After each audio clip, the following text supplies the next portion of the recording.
Hello, everyone. Welcome to the Power Man Podcast. My name is Rory Paquette, and I am, as always, your very gracious and grateful host. Thank you guys for joining us today. Our podcast would be nowhere if it wasn't for every one of you. I want to thank everybody real quick. We have had so many messages coming in from our last few episodes. You guys have been very supportive of our everyday format. I can't thank you enough. I wasn't sure when we went to every single day if you guys were going to be able to keep up, because I know you guys are really busy, but you guys are just flooring it. And thank you, because I love giving you guys more content, more things to think about, more stories, more powerful stories from powerful men to sit here and help get you through your day, as long as you're willing to listen to them. So it's a great relationship, and I love you guys. So now, before we introduce our guest, and it's an awesome guest. This guy is going to talk about a whole bunch of stuff that we have talked about here on the show, and he's got a very unique insight. He's got a heck of a story. You're going to really love listening to him. But before we do that, we got to pay a couple bills. You guys all know the drill, so bear with me. All right, time for me to take a sip of my preferred beverage.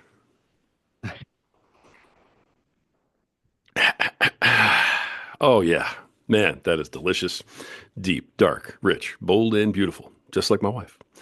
Freedom Hill Coffee, folks, at Freedom Hill Coffee on Instagram. You guys all know it. That's our sponsor for today's show. They do all the right things for all the right reasons, and they support veterans, which is why we support them.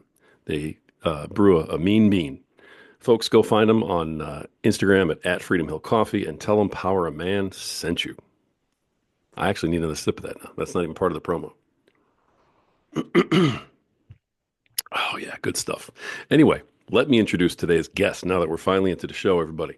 Um, I have with me today a certified mental performance consultant, Michael Huber. How you doing, Mike?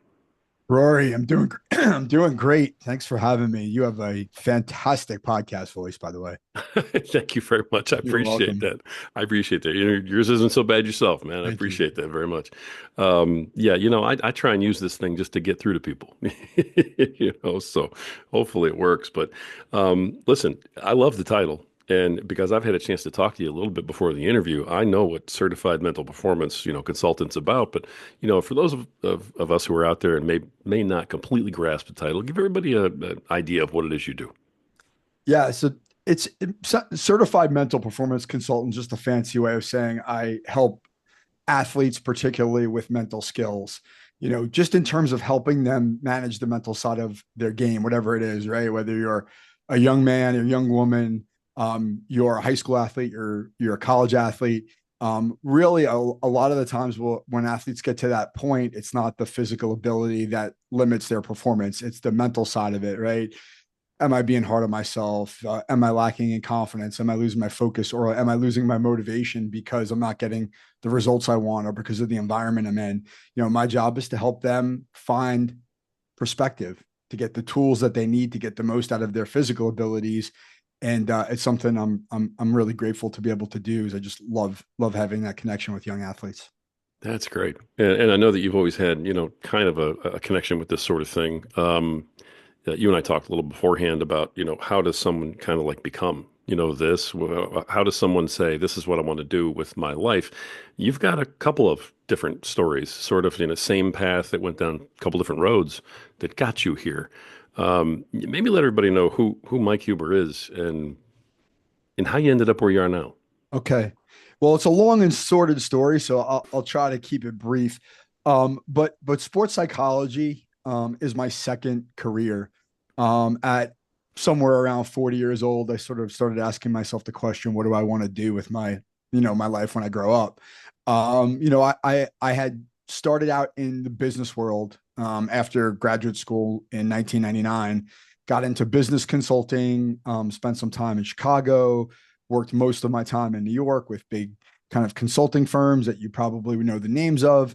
Really good work, was good at it, met some cool people, traveled a lot, but I just never got the fulfillment out of it that I wanted. But it always felt like the only way because of the income, because of the fact I didn't really know any differently. In 2012, I was going through a pretty rough time in my life. I was sort of coming to the bottom of a gambling addiction, and that led me to therapy and recovery and 12 steps and all these different things where I started to like look at my life in a much different way. And after doing that for a couple of few years, just to get my life back in order, I started to think about what the possibilities were for the rest of my life. And I always wanted to work in sports. Like that was always my dream. I would always talk about it. I wanted that when I was a kid. I wanted to be a professional athlete. Obviously, most of us do, or a lot of us do. That never happened. But I thought like being in sports would make me happy. And then, when I got to that juncture of my life where I was really kind of struggling and working through like, what am I all about? It kind of came back to that, like, hey, how do I get involved in sports? But it definitely came through a different lens at that point because it was really about how do I help others, right? How do I help other people? You're a coach, you understand, being of service to others and sharing my experience, my knowledge, all the things that, affected me. I wanted to be able to bring that to the table and say, hey, you know what? You young athlete can avoid maybe some of the pitfalls that I've gone through, or you young athlete can look at the world differently because of these things. And I was just really like connected to it. And so I decided this is what I want to do. I went back to school at the age of 42. I got a master's degree at 45. And for the last 5 years, I've been practicing in this space almost exclusively to young athletes, anywhere from 12 to 22 years old. I have one professional athlete and one professional opera singer, believe it or not. So a performing artist, which has been really one of the coolest things I've done because I didn't know much about opera singing. So I just love my work. It's really impactful, and I love just being of service to people. Not only the young people, but the parents that come with it, the families that come with it, because it is a family endeavor, and that's a big part of the work I do as well. That is just unbelievable, the whole thing right there. And you threw down a lot. Let's unpack a little bit of it. And I Sure. appreciate you sharing. The First of all, let me just say congratulations on going back and getting your degree and your master's. What in the world, man? I mean, if I could Thank you. clap on the podcast without making a big scene and knocking stuff over, I'd be clapping for you right now. Thank you. That's, I know how tough that is to do. My listeners, tons of them know how tough that is to do. That's great. So congratulations on that. Awesome. Thank you. Awesome. Awesome. When you go back, and obviously, you brought up you were getting past the gambling addiction, and it sounds like you went through traditional methods, therapy, 12 steps. Um, and I don't want to bring up any bad thoughts or anything, but I'm curious if it's okay. Was it more, because I don't remember if it was online, but was it online gambling addiction or was it like, paper and No, pen gambling it, addiction type thing? so back then, before gambling was legal in most places like it is Yeah. now, which is a whole nother conversation, which we could get into if you wanted to. But I had a bookmaker, a traditional old school bookmaker who Right. afforded me credit to bet on sports primarily. And I bet on a bunch of other stuff, and I don't want to bore the listeners with that, but it was a sports gambling, mostly addiction, where it became every single night, every single day, every single weekend, all consuming, cutting into my work, cutting into my parenting, cutting into my, relationship, being a husband at the time, where I was just sort of just consumed with it. And there was an online component because we were far enough along technology wise where you didn't have to call the bookie and put a bet in. I could just do it from my phone, but it Right. wasn't like I have a DraftKings account like we do now. So Right. that's kind of what it was. Got it. And I'm sorry to, nitpick on that. I just am curious. Now, It's a big thing with a lot of our listeners. I do a lot of coaching in our private group, Power Man Within, and some of these guys. I mean, honestly, one of the biggest things they have trouble with is online gambling, and because it's just so easy and it's just right there for you to go bing bing sure. bing, and then you've lost $300, and you're like, how did that even happen? Because it's just so fast. It's like it's not even real. Yes. And so yeah, we may be doing an episode on that, and if you don't mind, I'd love to call on you for that. Get your opinion. I would love that. So I would just say tangentially, I spent the last 4 years or so. I'm not doing this work anymore, but one of the things I was doing was I was speaking to college student athletes, NCAA student athletes, about the dangers of gambling, and I was working for a company who did that, who had a contract with the NCAA. But I went out and I talked to them about, hey, like this is what it looks like. This is what gambling addiction looks like. This is what you need to be mindful of when you engage in the behavior, not just the rules and regulations in that space where you're a student athlete, you don't want to get caught. And there's all sorts of Sure. gambling scandals going on now. But like, what does it look like in the rest of your life? Right. Because like you said, it could seem innocuous and you're like, oh, I'm having fun. It's it's out there, it's normalized. Hey, I can bet on the Super Bowl or whatever. But then it starts to become, well, I lost a few $100 that I didn't really couldn't afford to lose, or like I'm competitive and I want to go chase it. Well, now before you know it, you're kind of down that road of like, oh, how did I get here? Right. And for me, like the most extreme example was like I'm starting to take money from the family to fund my behavior, which was not common knowledge to my wife. Yeah. And it's like, well, how did I get here? And it was always that mindset of like, well, I just got to get even. I just got to get my money back. I just need to just to win enough so that I can get out, which as a compulsive gambler, that never works. And that's why I had to sort of get out. But like what I really would love to be able to do with your audience is if you have people that are in that space of like trying to navigate it, like, hey, what do you do to help yourself before you get to that point? So you don't end up like me. I thank you for sharing that. You know, it's funny, in the course of a podcast, you go in with an idea of what you're going to talk about. And then, of course, you start talking and things sort of come up out of the woodwork, you know. I had no idea that you had done that kind of, service and gone around and talked to people about gambling like that. I thought it Yeah. was just your own personal, story of kind of overcoming it, which is more than enough. Yeah. And I share it as much as I can. It's interesting because I have teenagers now who I'm like in social media, I'm in that kind of teenage community because I work with teenage athletes, right? So I kind of like you kind of see what's going on. And my kids are in there. And it's like, I didn't tell my children until about a year ago, maybe, that I had the problem. It was sort of it wasn't a secret, but it just wasn't something that I advertised. But I let them know at one point, and I've become much more like open to sharing, publicly, like this is what I do, this is what I went through, because I just feel like and it's personal to everybody, right? Like that's Right. why there are anonymous 12-step programs, so you can work on this stuff without anybody knowing it. But for me, it was about being able to share it so people who, you know, need it get it, right? Like that's Right. kind of 12 the 12 step, as they say. I want to seriously applaud you for that as well. It's hard enough for people to go through stuff that like this and get past it and then move on to other things. It takes a whole other kind of person to go out and live a life of service and say, look, this may be embarrassing. It's not the type of thing I want to put out there. But you know what? This happened. I want you guys to know it so it doesn't happen to you. And for you to be able to do that is beyond brave. So congratulations on that too, brother. Thank you. And it's really, frankly, been one of the things that's helped me stay in a good place with that, because it's almost like this roadblock, right? It's something that I learned early on in my recovery. Like you put up roadblocks, right? So you don't do it again. Well, part of that roadblock is talking about it publicly, right? If I come and tell Rory, or I come and tell your audience, or I go speak to a group of kids and I say, hey, I haven't gambled in 12 plus years, like I want to maintain that. I don't want to go back. I want to remind myself of that. And it was really, I used to do these things, where I'd go out and speak to student athletes for a day or two at a time with multiple sessions.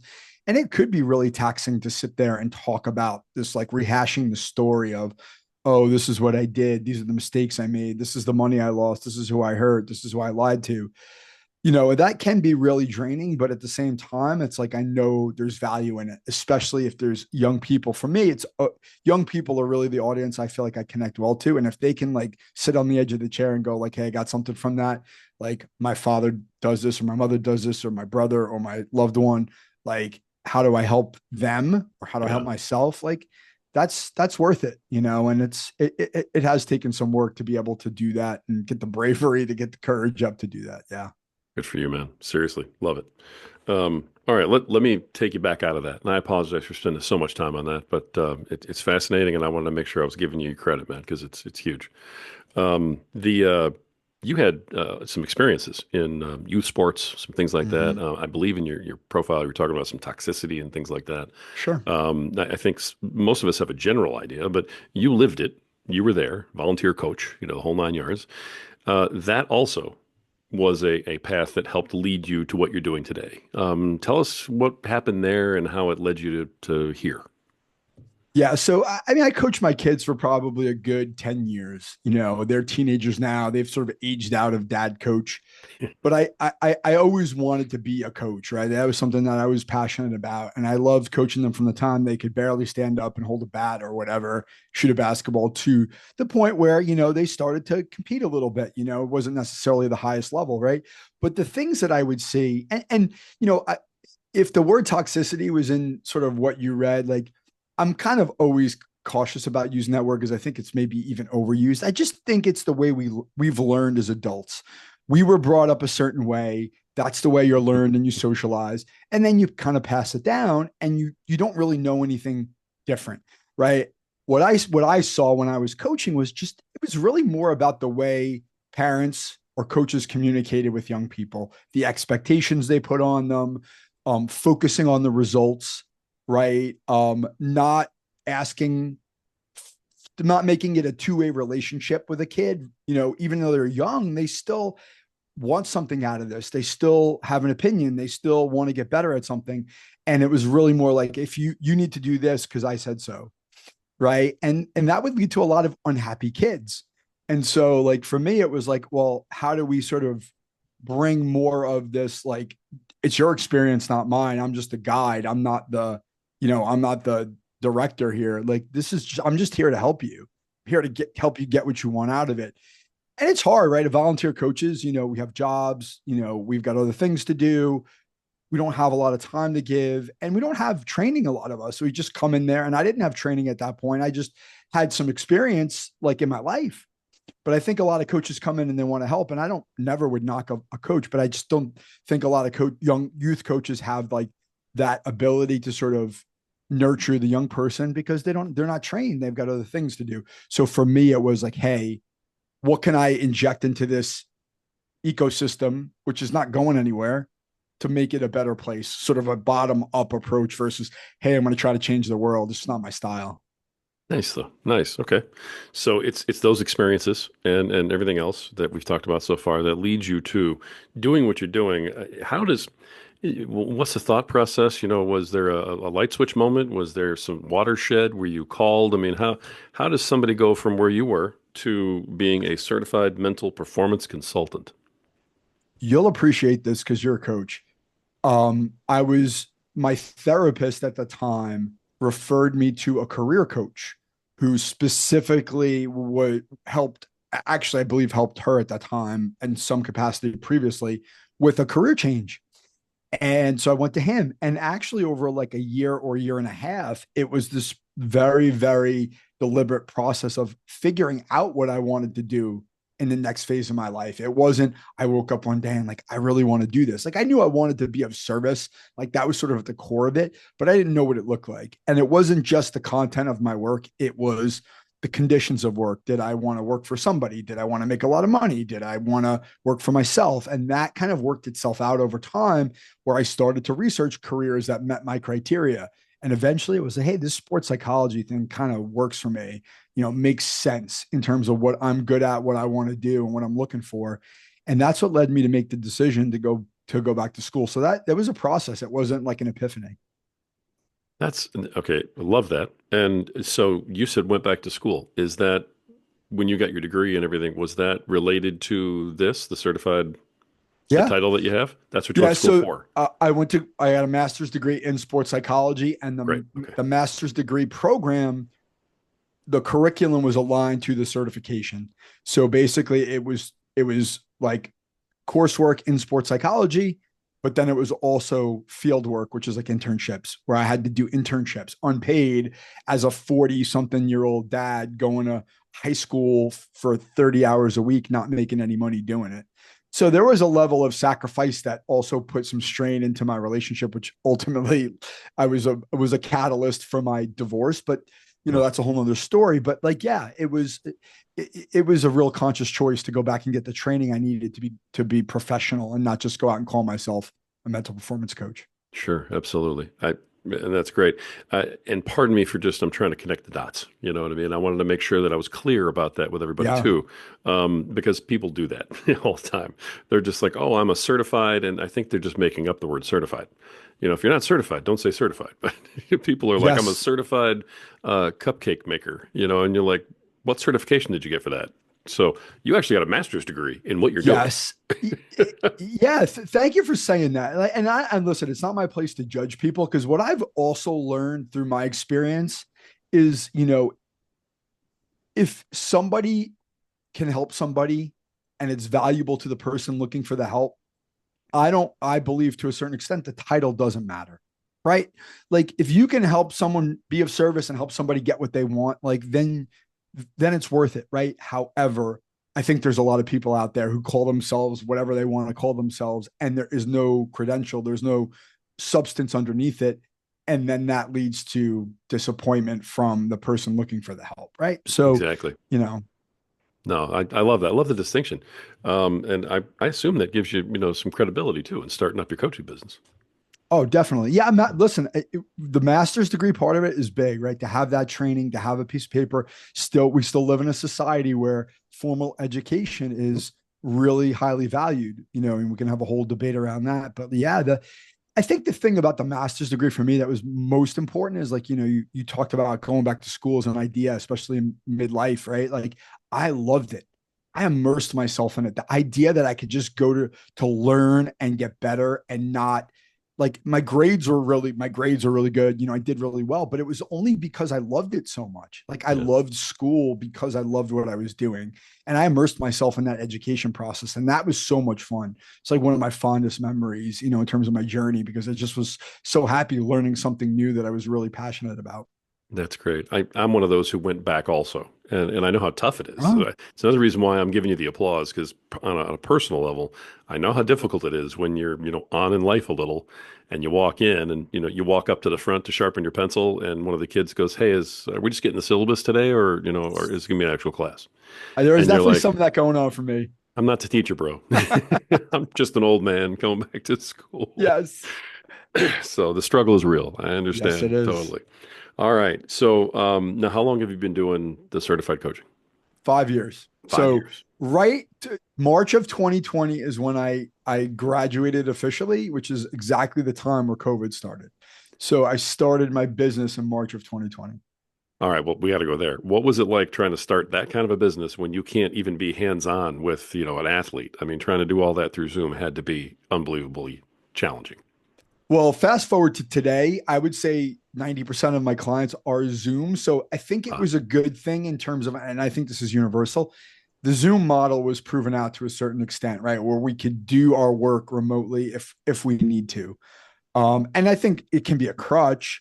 But listen, for me, I think looking back on it, Zoom aside, I think it was good for me in the sense that like I didn't feel this like immediate pressure to come out of the gates and like be successful, right? Get a lot of clients. I was able to sort of like learn on the job and feel like not feel the pressure of like I have to do something. Like I was like sort of at the mercy of COVID. So it was really like, hey, let's just like learn how to do this, right? Versus like, oh, and now I have my degree. Let's like come hot out of the gate and I've got to get 10 clients or else it's going to be a failure. But what I did do is I did offer my coaching up for free because so many people were like to a high school. Like I was like, hey, you know what? You're out of school. You're not doing anything. I'm not doing anything yet. Like I'll offer coaching free to like the school. And I got my first few paying clients from that. So nice. that was really cool. And then it just kind of evolved over time. But it was hard. I think, the business would have probably grown a lot faster if it wasn't COVID, from the start. But, you can only do so much, right? You can only control Sure. so much. You bring up a huge point too, and anybody who does any of this stuff, and a lot of us who are in this business on either side of the mic, you started, you know, way back when, you know, 5 years ago, around COVID time, whatever it was. Mm-hmm. Back then, Zoom was like taboo. It was like we're not doing a Zoom call. What, you're not serious about your business, you know? COVID did do that one positive thing. You hit the nail right on the head. It normalized it, Yeah. and it gave it's okay now to do things through Zoom, and it Yes. opened up the world really for being international. Well, you know, now that we want to be, so that was a really good point. I don't think I've ever heard anybody bring that up before. Yeah. And listen, I think it's also made people even in corporate like, or in academia. It's given them the option to have a kind of a flexible lifestyle. And I think, listen, there's a whole nother kind of debate about, coming back to work. Cause I will say for me, right? Like, I think actually with the work that I do with young people from a logistical standpoint, like it tends to be Zoom just because it's convenient. Kids are so busy, Right. right? Yeah. And then there's an element of travel, right? We don't want to give up an hour traveling back and forth to your office. We could just do it on Zoom. I would find that the clients I do see in person, I would truthfully, I get a lot out of that. Like being able to work on a whiteboard, be able to see them in person, be able to see their body language, do that. Like there's still something to be said for in-person meetings and in-person coaching, but Zoom is just as good. And is the information is what's important. It's not necessarily the medium over which we're delivering it. Yeah. Let's talk about the information that you did. Now, do you Yeah. do mostly one-on-one? Do you do group stuff, hybrid of both? So mostly one-on-one. And, I think it's a good question. I struggle with this some because I think there is an opportunity for group coaching and communities in the space. The biggest, and this is just my personal opinion and really my bias, which sometimes gets in the way of me growing my business, is like, this element of confidentiality in the work that I do, right? Like it's very similar to what a clinical practitioner, like a therapist or a counselor would say, hey, I'm bound by confidentiality. It's not my patient, but they're my client.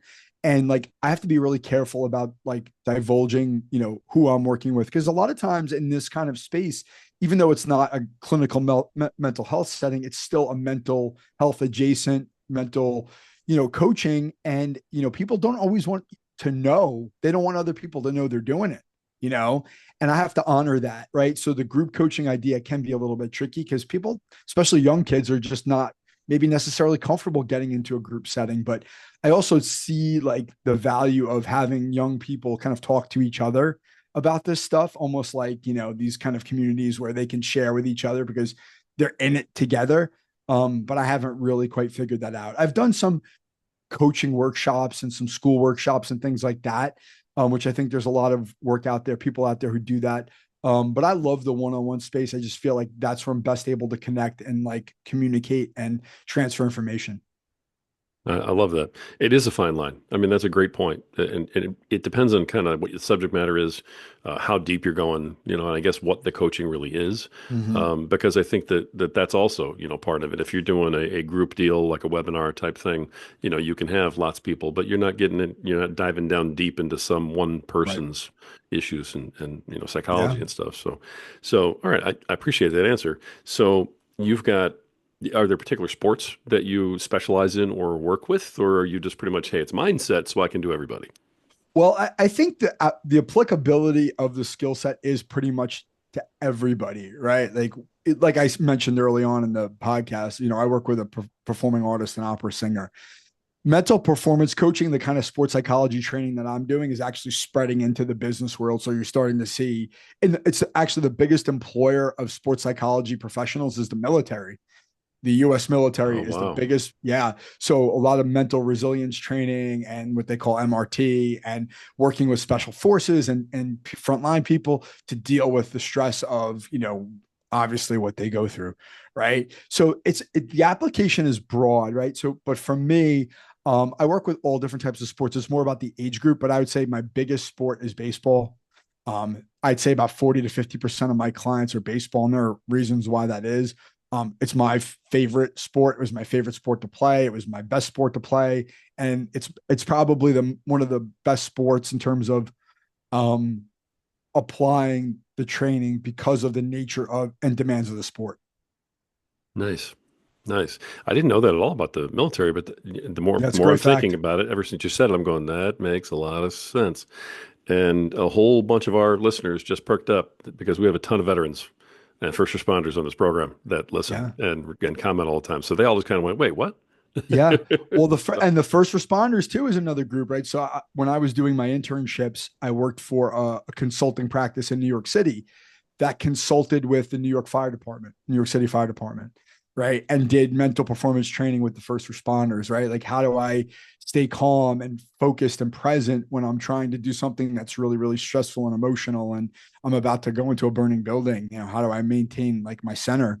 Like Right. that's real stuff, right? That's life and Yeah. death stuff. And you have to stay calm and be able to process and make decisions that are clear, with clarity. And that's a really hard thing to do as a human being because our brain goes to the most, goes to the worst place.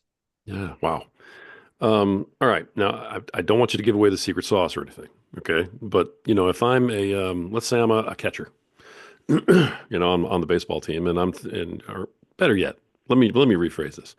I'm the father of a catcher on the baseball team, and I'm considering linking you guys up. Can you give me a general idea?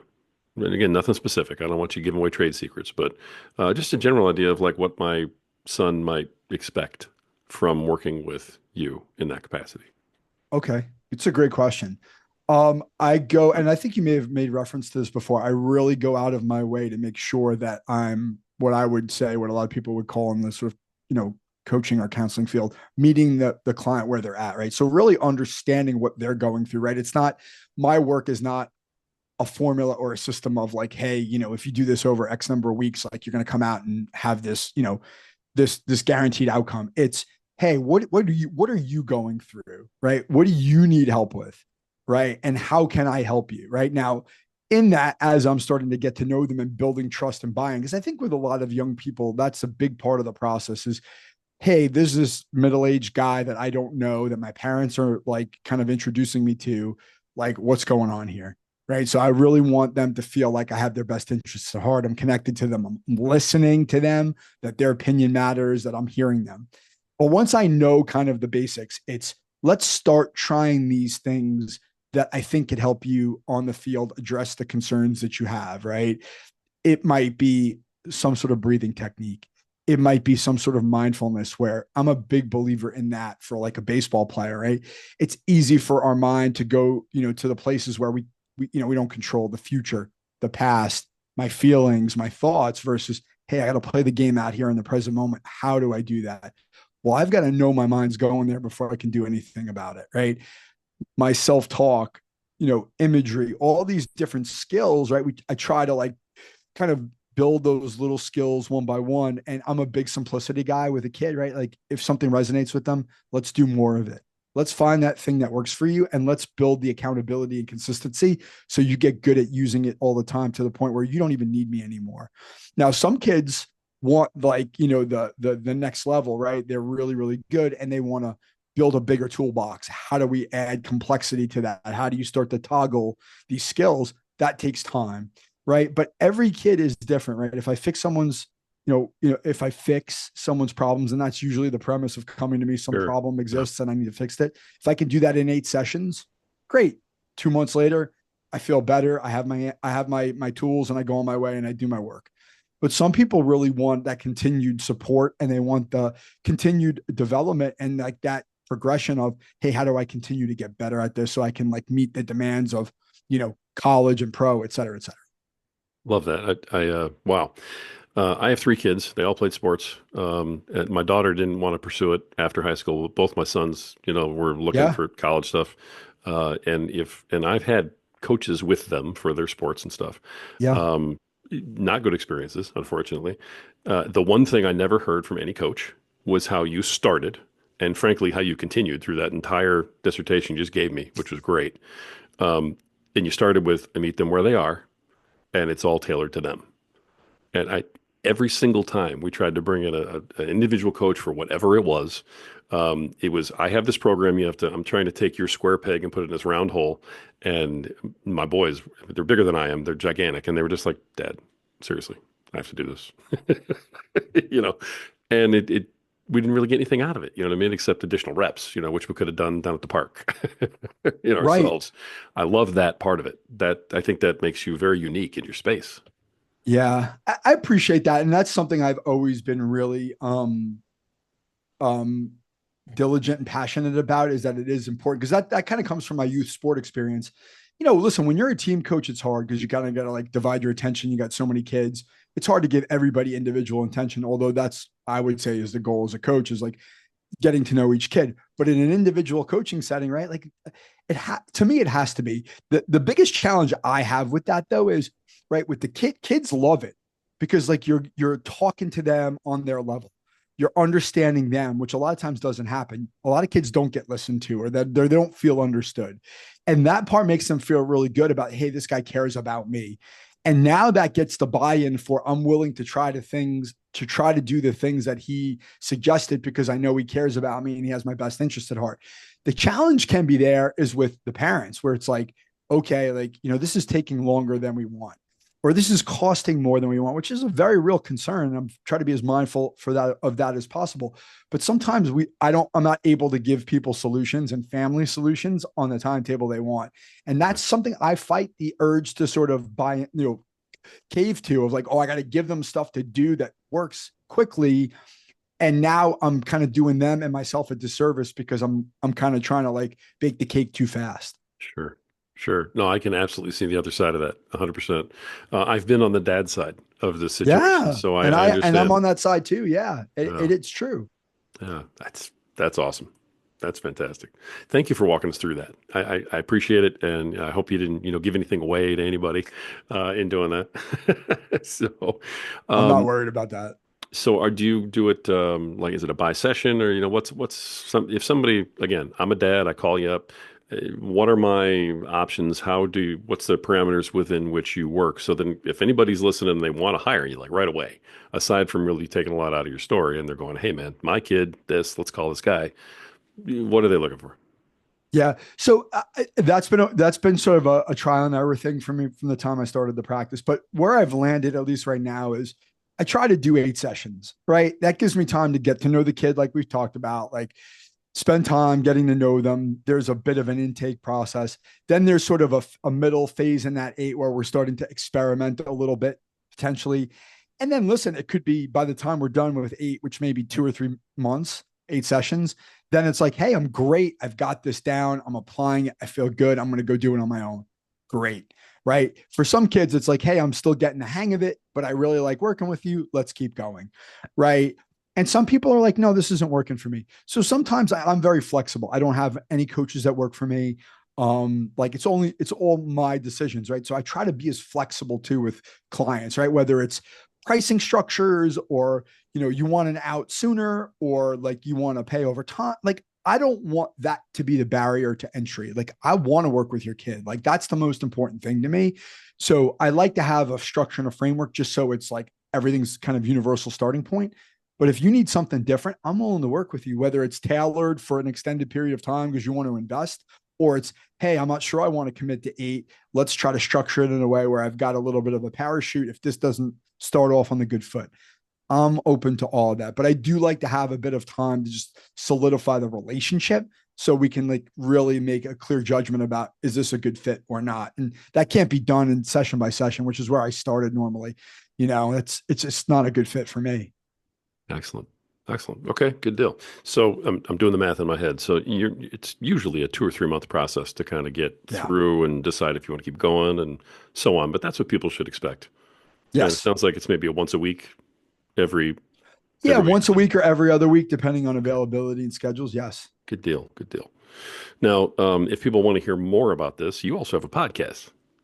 I It's do. called the Freshman Foundation Podcast. So I'm curious about two things. Number one, what do you cover on the podcast? What can they expect when they tune in? And number two, what made you decide podcasting was a great way to go? Because, I happen to have a little vested interest in that, being a podcaster myself. So Yes. go for it. Okay. Great question. So I'll start with the second question. The podcast I started during COVID 2020 when I was like, well, I have time. I had the resources and I was like, well, how am I going to promote my business? Now I'm very much a curious guy, right? So like I took it from the interviewer perspective. I didn't want to do a solo podcast. I wanted to talk to people who were smarter than me to start to get the people who I wanted to work with the information that they needed, right? And the Freshman Foundation, so the title is really the focus of the podcast has been for the most part of 80 episodes has been the transition from high school to college athletics. So that freshman idea of, hey, I'm going from being a big fish in a small pond in high school to I'm going to college and I'm maybe an average size fish or a small fish in a big pond. How do I handle it after I've been a star and everyone's been doting over me. And, how do I handle that? Because was working in a high school with a bunch of kids who were going to play in college sports while I was doing my internships. And I was looking at them going, these kids are like hot stuff, right? What is it? How are they going to deal with it when they get to the next level? And so that's really been sort of the focal point. And it's morphed into transitions of like, hey, like out of sport, right? Your kids have probably gone through that. What do I do with my life when I leave sport? And it's such a big part of who I am. How do I make sense of it not being part of my identity anymore? What do I go on to? How do I move past that and make sense of it? Because a lot of athletes struggle with that. And that's actually a big trigger for gambling. Okay, now I'm not an athlete anymore. I don't have the competitiveness. Like I don't have that like drive, and I don't have that, that feeling, the adrenaline that comes with my sport anymore. Now I transferred into gambling. I can watch sports. I get that buzz out of it. I get the competitiveness. My ego's in it. And a lot of former athletes, statistically, the evidence is there to show like former athletes, student athletes really are at a higher risk of gambling addiction. Wow. That never even occurred to me, but I can absolutely see Yeah. needing that rush, needing to compete in some way. Um, yeah, both my boys had a hard time with what Yeah. do I do now? I mean, I've been occupied morning till night every day since I was four. Playing Right. three, four sports a year forever, and they just loved every minute of it. And it was always, what's the next sport? Okay, how long do we go? And then you get out of sports. You're done with college. You're not a pro. You go out of sports and you go, now what am I going to do with my entire Yes. day? It's Yes. crazy. That's It huge. is crazy. Yeah. That's And it's also right going into a job like, okay, well, now I'm going to go get a job. Right. And I see this a lot just in my own life, anecdotally. A lot of former athletes go into work. I live in the New York area, go to work on Wall Street, right? Which is a competitive environment, but like it's really driven by the money. Right. mm, And it's like, well, I'm going to work for money, but like I don't really have the love of it necessarily. I'm just doing it because it pays me a lot.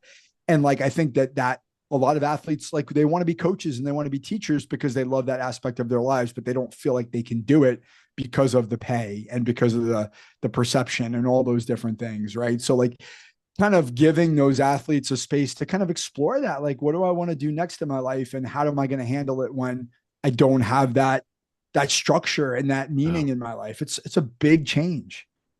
This is so crazy because there's like three podcasts we could take out of just what we're talking about today and like take one of these things like, athletes transitioning and talk about it for 45 minutes. And it would be, Yeah, and I love just a it. piece of cake. Holy cow. I appreciate you dropping all of this information on everybody, Yeah. touching all these different, triggers and letting everybody know. Um, Once again, the podcast, the Freshman Foundation podcast. Folks, look that up if you want to hear more about this. I want to make sure we're putting that out there. I'll put a link to the podcast in the show notes. Somebody wants to reach you. Mike, the best way for them to reach you, whether it's for a coaching situation or more information or, to be a guest on the podcast, maybe. Yeah. So I would say just email me, send me an email. It's my email, Michael, Michael at FTB coaching, follow the ball coaching. That's it. And I actually came into today's conversation with that intention. Being of service, I want people to feel like they can reach out to me directly and get my response and talk to me, right? Like I would offer that to the listeners. If you want to just talk, right, about the situation that you're in, whatever it is, and if you think I can help you, send me an email and I will talk to you. And that's certainly of no charge to you. I'm really big on helping and building relationships. And if that leads to a formal coaching relationship, great. If it leads to me helping you, I'm happy about that too.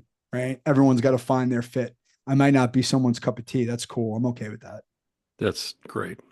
All right. One more before I let you go. One more. Here we go. Um, I usually ask, folks for like a piece of advice on their topic, that sort of thing. We've covered a ton of topics.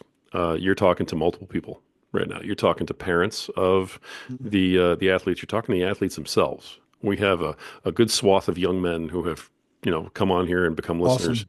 A lot of them are my old players from all the teams I've coached over the years. Really? That's Yeah. great. So I interviewed several of them, which is really, really cool. And they're listeners and they're, involved. So we're kind of trying to bring up the next, power of man generation with what we're doing. But, so you can target this to anybody you want. I'll give you a second, kind of think about it. Yeah. And just one good piece of advice for, their own good, for, the overall just service of, the people you're serving. What's one good thing you want to kind of leave everybody with? Yeah. So it's so I'm gonna filibuster here a bit because that's the question I typically ask at the end of my podcast, and I put Cool. people on the spot, and they get a little bit like, I don't know. I'm kind of in that spot right now. I'm sorry. I should have prepped you for that too, No, but you're I was good. No, like, no, this no. I guy is love so it. good, I'm going to hit him. I love it. And I love to be, and I love to be challenged because it forces me to think on my feet. Um, you know, the thing that comes to mind, like comes to like into my like consciousness is like, don't be afraid to be yourself, right? Like, and I'll just sort of tie that back to this conversation. Like for me, the one of the things that has allowed me to sort of get to the places I want to go in my life, and I didn't learn this too much later in life, is to just be myself and not be afraid to like share it with other people. Like that's the thing that's allowed me to sort of become what I want to be versus feeling like I have to be something different to make somebody else happy, right? Whether it's a parent, a spouse, a coach, what have you, right? We want to please people. I'm a people pleaser, but be yourself because that's the thing that's going to really give you that sustainable, genuine confidence and allow you to sort of face the world the way you want to. Like that's just sort of what came to mind for me. I love that because it just sums up everything that you've been talking about today in a really, really nice, concise fashion. I knew you'd come through on that one. I was like, this guy's sharp. I'm going to ask him the Thank question. you. I just want to see where he goes. You did not Thank you. disappoint, brother. Folks, Mike Huber, certified mental performance consultant. Look him up. His podcast, The Freshman Foundation Podcast. Check this guy out. Your website. Michael V as in Vincent Huber, HUBER.com. Thank you. Nice. And I'll have all this stuff in the show notes. Mike, thank you for coming on. It's been a pleasure. Rory, thank you so much for having me. I'm grateful to have been here. Great. Folks, this is another powerful episode of The Power of Man. And this is why we bring powerful men on here like this. Men who have overcome adversity in their own lives, men who have something to offer, something to teach, men who want to serve. And it's all on topics that you folks bring up every day. So I hope that this was some good benefit to you folks. I really do. The reason we bring these men on here is because if we can overcome these things, if we can carve out lives that we love living, so can you. You can because you have value, because you're worth it. And guys, you are worth fighting for. All right? We fight for our families. Sometimes we got to fight for ourselves too. This is another example of that. I hope you take that. You're worth it. You got to believe it. Until next time.